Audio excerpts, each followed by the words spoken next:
Now let's see the next passage. On this passage there are two questions is being asked, right? So first of all we will read the passage, we will try to understand the passage, then we will see the question. In our country, regrettably, मतलब regret कर रहा है author, है ना, मतलब जो वो बोलेगा उस चीज पे regret कर रहा है.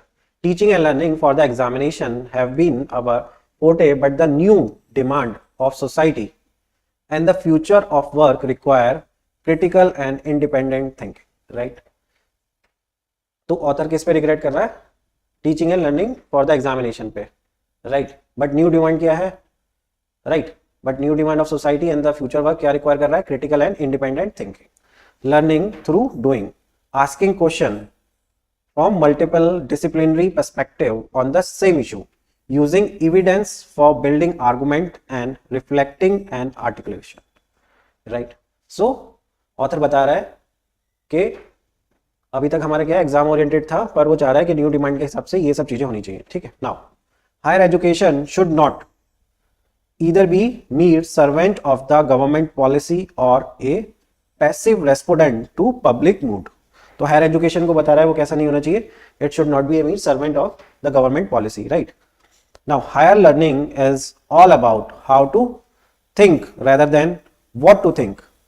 Teaching has to be reinvented, right? So this is the conclusion or the final point of the author, that teaching has to be reinvented. Teaching को दोबारा से reinvent होना चाहिए, right? Now let's see the question. So this is the question. The question is about the central idea conveyed by the passage, right? So let's see the first option. India does not have, so ये does not have बोल रहा है, extreme word use कर रहा है, enough resources for promoting quality education in the university. So this is wrong, ऐसा author ने mention भी नहीं किया है, and this is extreme, right? Now second, the institution of higher learning in the country should not be under the control of the government, right? ये बोल रहा है कि हायर एजुकेशन वाले गवर्नमेंट के कंट्रोल में नहीं होने चाहिए. ऑथर ने ऐसा कहीं पे मेंशन नहीं किया है, right? So this is wrong. Higher education के बारे में बात करी है, राइट? उसने बोला है कि higher education should not be mere, right? कि सिर्फ ये नहीं होना चाहिए कि दे आर, देखो क्या बोला है, एक बार दिखाता हूं आपको, राइट? यहाँ पे, right? Should not either be a mere servant of government policy, right? तो इसका मतलब ये नहीं है कि they should not be under control, right? So ऐसा नहीं है कि गवर्नमेंट की पॉलिसी के अकॉर्डिंग ही वो करेंगे, ठीक है? और यहाँ पे ये बात कर रहा है कंट्रोल की, right? So this is wrong. Now classroom approach to higher education should be done away. ये बोला क्लासरूम अप्रोच होनी नहीं चाहिए, ऐसा भी कुछ ऑथर ने कहीं पे मेंशन नहीं किया, right? Now fourth, classroom need to be reimagine and teaching need to be reinvented. This line is direct, teaching need to be reinvented, right?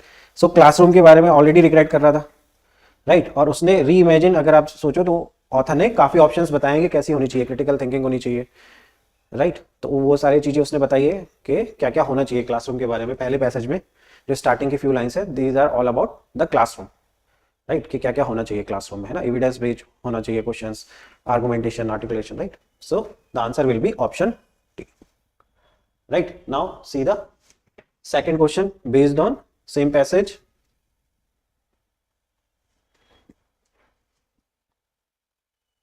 So the second question is about the assumptions, right?